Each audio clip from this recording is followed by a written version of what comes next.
My parents left me alone for the weekend for the first time when I was 17. I'd always wanted the house to myself. Movies, pizza, texting friends, no rules. The first night felt perfect until midnight, when the porch light flickered, then went out. I shrugged it off until a familiar melody drifted in through the window. My mother's old lullaby, sung softly, but off-key. Heart racing, I peeked through the blinds. On the porch stood a woman, her back to me, hair tangled down her back, head tilted at an unnatural angle.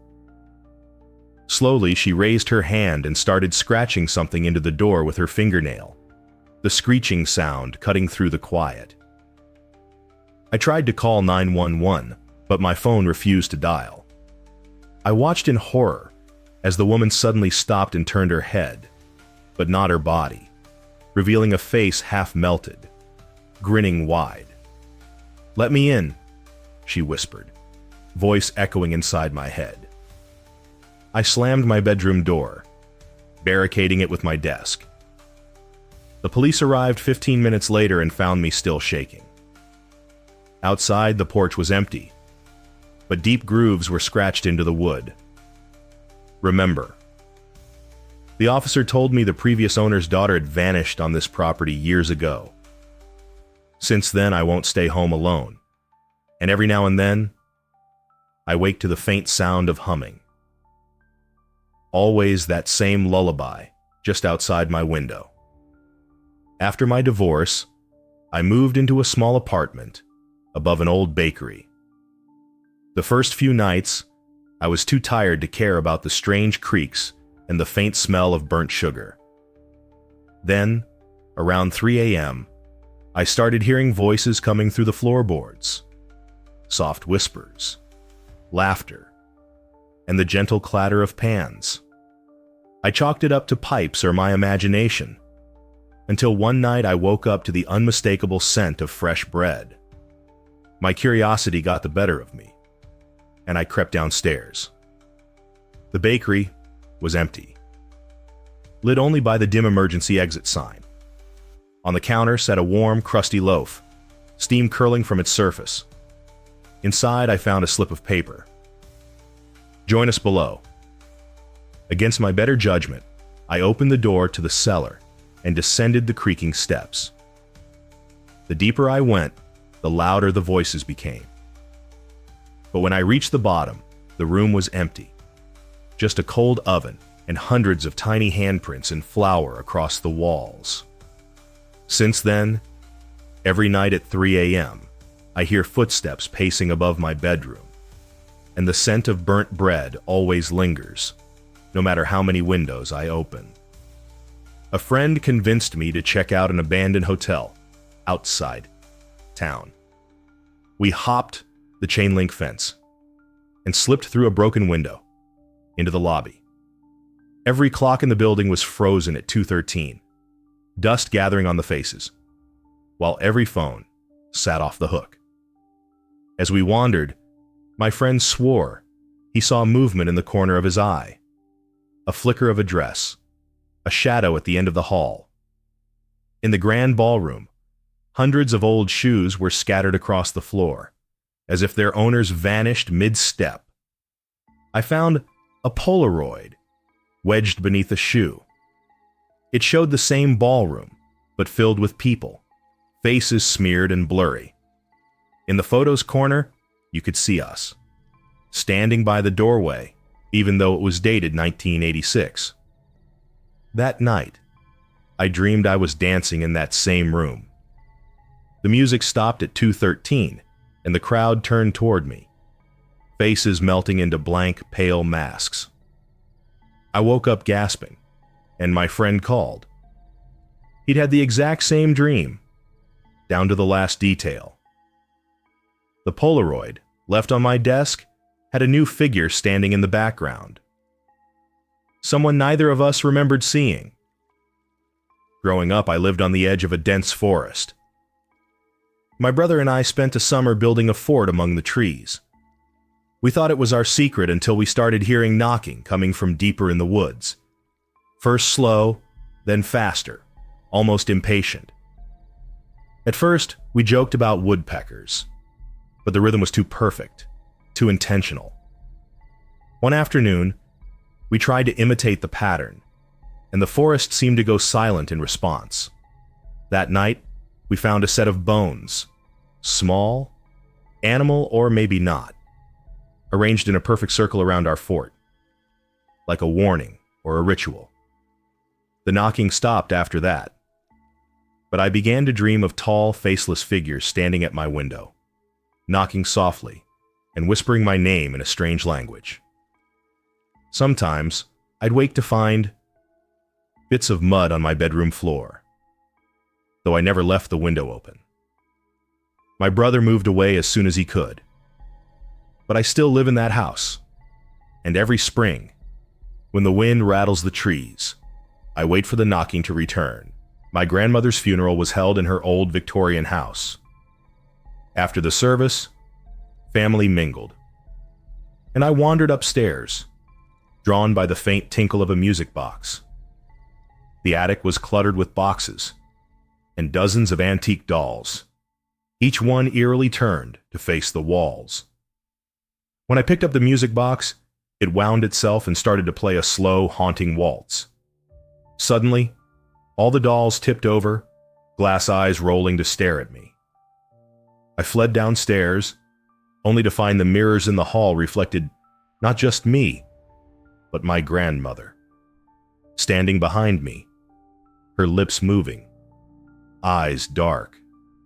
I left that night and tried not to look back, but every birthday since, a new doll appears on my porch, holding a piece of yellowed paper. Happy birthday, darling. Miss you.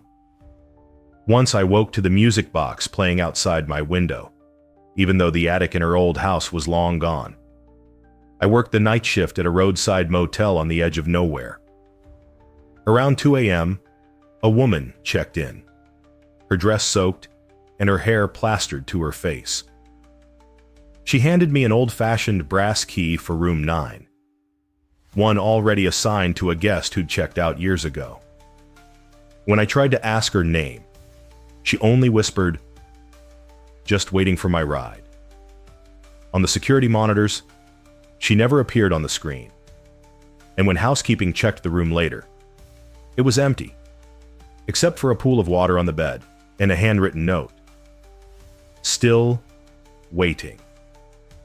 Later, a regular guest told me the motel was haunted by a woman whose car broke down decades ago and who vanished before her ride arrived. Since then, guests who stay in room 9 report hearing a woman sobbing outside their doors, always in the dead of night. One summer night, my little sister woke me, whispering that a man was waving to her from outside her bedroom window. I checked, but saw nothing but darkness. As I tucked her back in, my phone buzzed. A message from an unknown number. Waving back, I froze. More messages followed, each a blurry photo of our house from outside, taken at different angles. The last one showed my sister's room from the yard, her silhouette in the window. We rushed to our parents, but when they checked my phone, every message was gone except for a new wallpaper, a close-up of an eye peering in through the glass. Since then, my sister refuses to sleep near windows, and I still get random text messages with photos of dark, empty streets that feel like they're getting closer. Last winter, I offered to shovel snow for my elderly neighbor. Afterward, she invited me in for tea. While chatting, I noticed that every family photo in her house included the same woman. Pale, thin, always in the background, sometimes half hidden behind a tree or doorway. My neighbor saw me staring and smiled. She's been in our family for generations. We just call her the Watcher. That night, I saw a figure standing at the edge of my yard, hair blowing in the wind, staring at my house. When I blinked, she vanished. Every photo I've taken since has her somewhere in the background. I tried moving away, but one night I saw her reflected in a storefront window, standing right behind me, smiling faintly, patient as ever. My coworker always joked that her GPS was haunted, but I never believed her until we carpooled one foggy evening. The GPS screen glitched, spinning us in circles, the roads unfamiliar and unmarked. Suddenly, the radio cut out, replaced by a child's laughter and a whisper.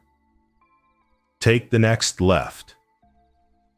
My coworker, shaking, obeyed, and we found ourselves outside her house with no memory of the drive. The next morning, her car keys were in my pocket, though I never drove. Now, whenever I use a map, it sometimes offers me strange detours or stops at places I've never been. And I can't help but wonder who or what is trying to lead me somewhere. In my first year teaching, I worked at an aging elementary school with a basement that was always locked. One night, I stayed late, grading papers, and heard faint crying coming from below. Ignoring the janitor's warnings, I unlocked the door and crept downstairs. The walls were covered in childlike chalk drawings, names, dates, handprints, and stick figures with hollow eyes. At the end of the corridor, I found a tiny pair of shoes and a single flickering bulb. As I backed away, the crying grew louder until it turned into laughter, echoing up the stairs. I rushed to leave, but when I returned to my classroom, someone had written my name in perfect chalk script across the blackboard, with the date, next week's date, underneath. Every night since, I hear the faint patter of small feet in the hallways. Even when the school is empty, I've always had the same nightmare. Running through a burning house, chased by someone whose face I never see. When I moved into a new apartment, I thought the dreams would stop. But on the first night, I awoke to the scent of smoke and a dark shadow at the end of my bed. The fire alarm was silent, but when I turned on the light, a blackened handprint smeared the inside of my bedroom window. The landlord mentioned the place had a small fire years ago. In the building's old records, I found my own name listed as a resident, dated before I was even born. Some nights I wake up coughing, the air heavy with the smell of smoke, and I see footprints in ash leading from my bed to the window, fading before sunrise. When I was 10, my friends and I buried a time capsule in the woods, swearing we'd open it together a decade later. Last summer, I decided to dig it up alone out of curiosity. The box was open, its contents scattered in a circle. Among the faded toys and letters was a Polaroid I didn't recognize. A photo of me, much older, standing in those same woods, eyes wide with fear, a shadowy figure just behind me. That night, I dreamed I was back in the woods, watching my childhood self bury the box. I called out, but the younger me never heard. When I woke up, there was dirt under my fingernails and a second, newer photo on my nightstand. Me, in bed, asleep, with a shadow hovering just above.